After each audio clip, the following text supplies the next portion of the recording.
What's the biggest mistake you've made while working with salespeople as a marketer? What's the biggest mistake I've made while working with salespeople as a marketer is not having a relationship with them.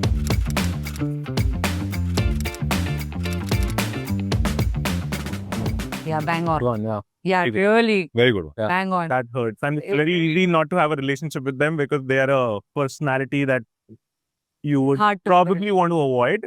But they're actually an unavoidable breed. You should not avoid them. Prevents this whole silo working, right? Like I think what happens eventually as you grow as an org, I've seen this happen at orgs where everyone's just doing their own thing, sales is doing their own thing, marketing is doing their own thing. The only time they probably catch up is at your weekly sales call or whatever. Yeah. And then everyone's just fighting with everyone. Yeah. But You're not giving me enough leads. You're not giving qualified leads. you're not taking the leads that I'm giving you and doing anything about it. Yeah. It's just this. Yeah. Going and having a coffee with them, just sitting with them, actually chatting. End of the day, all of us are human beings, right? We're all trying to solve for the same thing.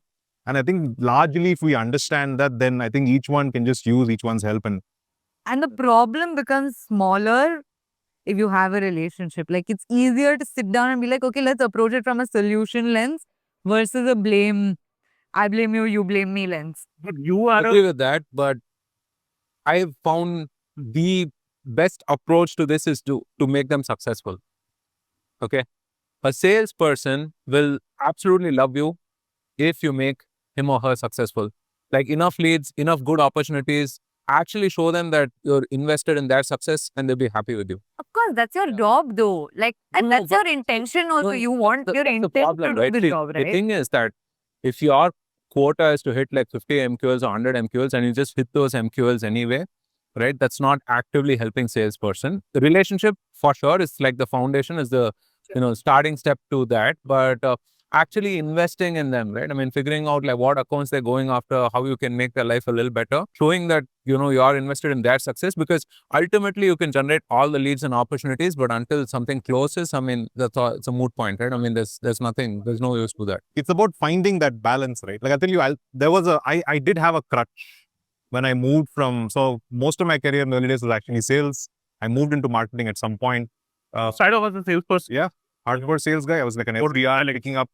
My first job was selling legal process outsourcing, right? So I come from that world of sales, and at some point in life, I But moved. you've done beautiful campaigns for Outplay, which actually showed like a It changed. As I'm saying, my biggest crutch was the fact that when I got into marketing, I was like, okay, let's just go and send out like a bunch of emails and make this stuff happen. And I'm not kidding. I've had sales folks come to me and say, hey, Sandeep, let's just do everything to make sure that the inbox is absolutely flooded. I want to send 1 lakh emails. Initially, I was very gung-ho about it. Let's go do this stuff. Let's go do this stuff.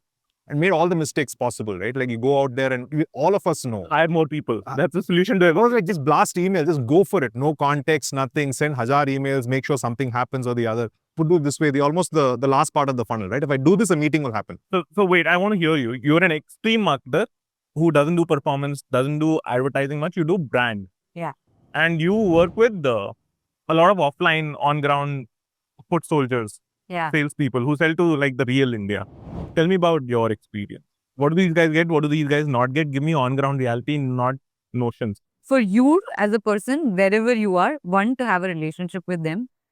Two, to hear them out. Especially if we're talking about offline marketers, on-ground folks, the biggest problem that ends up happening is they do not have a channel of communication to a marketing folk. What's one sales skill that's come in handy in your career as a marketer? One of the best tactics I learned in my marketing career, so that helped me, was this term called sales acceleration. What can marketing do to help accelerate deals? Generally, the consensus is like once like a deal comes onto the table, marketing sort of sits back and lets sales take care of whatever, right? And because if you've done sales before, you can understand that the deal process is a lot more that goes on after that. There's negotiation, there's following up with people, there's a whole host of other things. It helped me get into the weeds of a deal itself. Like what can marketing do at that point? Can we call that person to a webinar? Can we invite that person to an event? How do we keep them engaged? And marketing can do a lot more of that stuff versus sales, because sales is always like, hey, I'm following up with you, what's happening in the deal, etc., etc. Right? What do you think, Roshan? I think Sandy is right as always. I think sales is an art and a science, right? And people are perhaps more familiar with the art of it. I mean, we've seen Don Draper like walk into the room, charm everyone and sell whatever else, right? And do other things also. But sales can be a process as well. There's a beginning, middle, and an end. And that is what I think Sandeep meant when he said understanding the process of it, right? This is particularly relevant for a marketer as well, okay, because marketing is essentially a scaling function.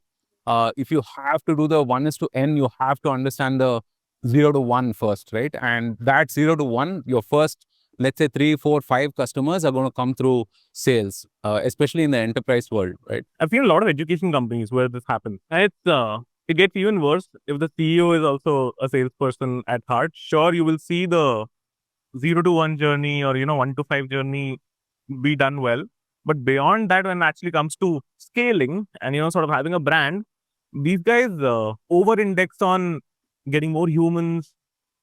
The lack of understanding of how attention works really harms them. And they're not able to evaluate a lot of stuff that somebody who's a purebred marketer can. People who have, had the conditioning of a salesperson, they gravitate towards the same old calling. There's a lot more things that content can do to drive that into you, and then you nurture them towards the end, right? I had to overcome that the hard way, make all the mistakes possible, and then, okay, don't do this nonsense. And you'll see this is a very common trait, like early stage founders, right? Like, hey, what do we do? Let's just blast emails. It still happens. It still happens. Roshan's smiling. It still happens. Let's scrape the web. Yeah. We will email everyone. Unfortunately, and I think there's a greater evangelization that's required of the founder community, especially the early stage part, that there's a lot more to just doing email blasting and making hazard phone calls and this and that. You can make that a lot more, and you have today tools that can help you with better intent. How is the intent going to come? Great content, great stuff that you put up everywhere. So I think founders also need to understand brand building isn't a bad thing to do at an early stage place as well. As long as at some point you can drive that traffic in, make sure you convert that traffic, etc., etc. But yeah, I think there's a lot more education to be done. So the beauty, I think, of someone going from sales to marketing is that strategic thinking and that understanding of We will the whole prioritize revenue funnel, over creativity. which is Love that. No, but sales requires creativity as well. sales requires creativity as well. Yeah. Definitely. It's an unfair comparison if you compare a bad salesperson with an excellent marketer. Yeah. Okay. Okay. Yeah. Have to compare apples to apples. If you look at both extremes, right? Bad salesperson cannot see beyond what's in front of him, and a bad marketer cannot see what is in front of him, right? I also think that there's also this general notion, and we put ourselves in boxes, right? Like marketing folks are the creative folks. Yeah. Sales folks are the operational Yeah. folks or execution folks. But I don't want to compare top 1% versus top 1%. The average guy, the average curriculum of sales if there is, the average training of sales that there is what it is. The average training of marketing is ad banado. That's not what you compare, no? Then Ad banado, then optimize for CAC, which takes you towards creativity. it doesn't work. It's not enough. You need strategy to tell you that, okay, why am I doing this ad or this creative and where it's going to go? And most marketers don't have that understanding if they've never done sales or they don't know anything about sales. Do marketers who start in sales make more money? They're more effective, so yeah, they make more money. They're more Of course. effective, so they I mean, since okay. we are speaking in generalities, yeah, sure, why not? I think if a marketer aligns themselves to revenue or be able to show revenue contribution, they'll probably make more money. Then- I don't know whether if you align yourself to revenue, you can command, because if you think about fixed pay, variable pay and all of that stuff, right? Like if you're hitting your quota, which essentially is, in most cases will be pipeline, you're going to make more money. But nobody makes as much money as bloody salespeople, okay? I mean, seriously, especially, if you're at one of the large enterprise companies like Salesforce or Microsoft or whatever, I know of people, right, who say that, okay, I need to buy another home, right? Right, because I closed this deal. Huh? Because Yeah. how easy is it Just plan. for us ex-sales guys to go back into sales? So going back into sales and just doing an ice, because salesperson as well. Actually, Yeah, just because most of them, yeah, Why is even a salesperson as well. take Yeah. that also. And the larger thing, right, and the guys he's talking about, right, like the kind of incentives they're making is like we can afford a flat. I always dream about it, that at some point in my life, I will go back and become an IC. Like, I want to go and close that deal and buy like, And you're not a manager, you're just an IC, individual contributor, just locking these deals out, yeah. closing big enterprise deals. What one sales process tactic that helped you a lot in your career or in your work? Something that's helped you repeatedly, but you learned it because of being a salesperson. Get into sales calls. Yeah. get into sales call, because there's so much of learning in it. You can actually hear the customer or prospect, what's happening, what their problems are, how this person is navigating, how these guys pitching. There's so much you can learn, right? Normally, this is something I do very, very often and do to the team as well. When I go and I said, okay, first send me all recording, some past sales call recording. I'd love to listen. It's so easy to do that now, right? I mean, Just get, and you can just, and nowadays you can get, I mean, I also say get into the call. It is okay for a marketing person to be on a sales call. There's no problem about it at all, right? Do that. Talk to customers, like actual real customers. Go there, have a couple of calls, just general conversation, why they use the product, what's working for them, what's not working for them.